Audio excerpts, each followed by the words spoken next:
Bonjour. Pour exprimer l'obligation et l'interdiction, alors, nous allons utiliser le verbe devoir. Rappel, je dois, tu dois, il, elle, on doit, nous devons, vous devez, ils, elles doivent. Le verbe devoir plus un infinitif.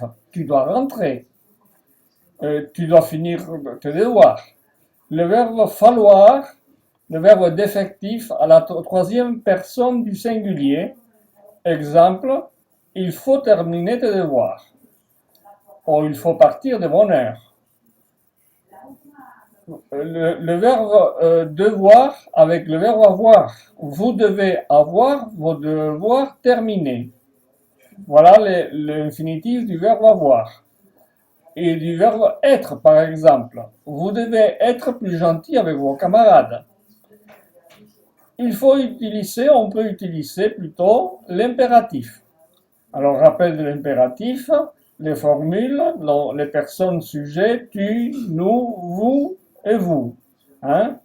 Alors, parlez plus fort, que tout le monde vous entende. Par exemple, faites vos devoirs, par exemple.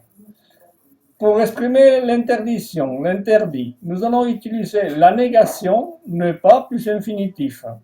Ne pas fumer dans la salle.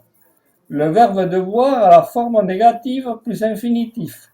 Vous ne devez pas partir sans avoir fait vos devoirs.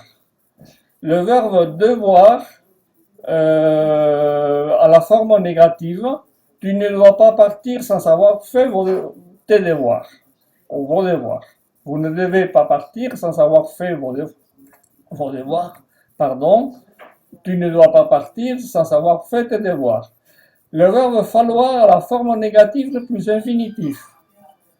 Il ne faut pas partir sans avoir terminé le devoir. Il ne faut pas partir comme ça.